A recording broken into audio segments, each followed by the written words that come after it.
So one interesting things I've been looking at recently has been the increasing trend of how a handful of market players, market firms in many industries have been able to increasingly gain market share and market power in their markets. And we have seen in recent decades the rise of market concentration in many industries. Now, if you can recall back to the days of high school where you took classes of economics and, of course, one of our favorite board games of all time, Monopoly, then you know that this monopolistic trend is one that is shunned generally by economists, and they're very concerned and apprehensive of it. Indeed, in many countries and nations around the world, we have these extensive laws and regulations that are designed and implemented in place to prevent monopolies from forming. Now, to give you a primer of why that's the case, it's because economists, they believe and they presume that monopolies, when a firm is able to gain such dominance in an industry where they have totally outcompeted and destroyed all the other players, and now they are the sole controller and really the supplier of that goods and services in that market, then they can actually dominate the market in very detrimental ways. Now, assuming if that profit maximization is your incentive, and now they totally control the supply of good and that service, then they can of course produce much less and charge at a much higher price, and consumers have no choice. They are the absolute company after all. And because of that, this will lead to, first of all, price increases for that goods and services, and also a reduction in productivity, in output, and overall in consumer surplus. Overall, very bad and very detrimental to the broader economy. And of course, this has been the presumption and the belief of classical economics for a very long time. It is against the spirit of competition. Now, what is so fascinating for me is that recently I came across this research in the American Economics Journal of Microeconomics by a professor of economics at Georgetown University, Sharat Ganapathy. Now, he's actually looked into monopolies in action and see how they behave in markets. And what he found out is actually quite interesting. He found out that monopolies don't always and don't actually behave in the way that we think, and the overall effect isn't exactly what we think. Now, what he has actually done is he's looked at the United States and really at the census data, the price data, and the market data of many industries from the period of 1972 to 2012.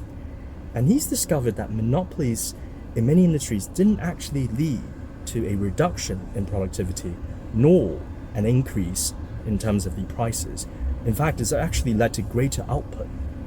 So what he's found out is that in many of these industries, firms have been able to outcompete other companies and dominate their industries because they've been able to actually yield great improvements and great superiority in their productivity and also overall in innovation. And this has actually led them to outcompete everybody else. And in other words, they've actually been very superior firms. And that has actually led to great output and in fact lower prices for goods and services in many of these industries. So overall, these monopolies, they've not actually detrimentally affected their markets or the overall economy. And in many instances, the superiority innovations actually yielded greater benefits in terms of really superior goods, greater prices for the economy, and greater surplus overall. And he has actually hypothesized this into a theory of his own known as the superior firm theory. And to really illustrate what I'm talking about, Ganapathy actually had an interview in the American Economics Association where he used as an illustrative example Walmart. So Walmart has been able to really dominate because Walmart, from the period of the 80s all the way to the 90s, they've invested billions and billions of dollars into computerizing the infrastructure and really innovating their overall firm and its efficiency. As a result, they gained a 20-year lead, and they've been able to effectively kill off other competitors like Sears and JCPenney. And despite the fact that they were a monopoly for a very long time, and indeed even largely today in terms of box retail in their industry, they are still very much this market leader with concentrated market power. They've actually been able to produce a lot of goods and services, much more than we'd assume a monopoly being able to do. And indeed, the prices of many of the goods have actually been reduced over time, which is of course against the idea that we have of a monopoly. And the reason why they've been able to do this is because they've been able to really focus on productivity and innovation. In other words, what we are often told in terms of just the simple and classical sort of economic thought that monopolies are going to inevitably lead to price increases and lower productivity isn't always true. And in fact, the markets don't always behave in the way we think, especially when these natural monopolies have been able to gain their status from such great improvements and really innovations in productivity and the overall infrastructure. We've actually seen the opposite.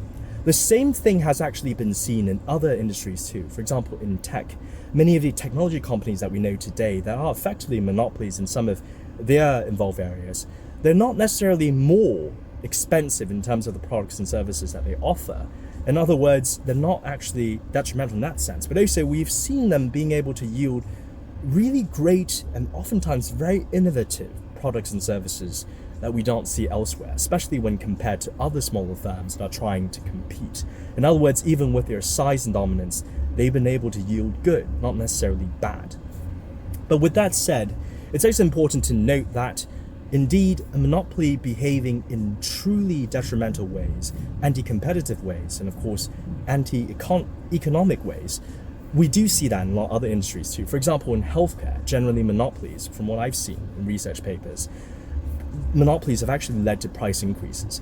In recent headlines, for example, Martin Shkreli, we see instances like that where a person has, or a firm has been able to totally dominate certain drugs like Detriments, and they've actually increased a lot.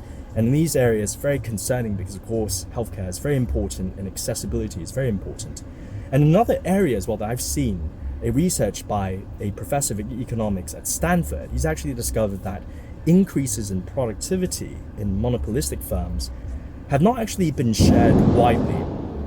For example, what he's discovered is that generally when we've seen more than 10% increases in many monopolies, many industries, we've actually seen a 1% decrease in the amount of revenue shared by laborers. In other words, despite the fact that many laborers who are working at these monopolies might be paid slightly more than average than other smaller firms that employ people, increases in the productivity and the efficiency of these great monopolistic firms have not actually been spread to the laborers themselves. They've not shared the same sort of growth.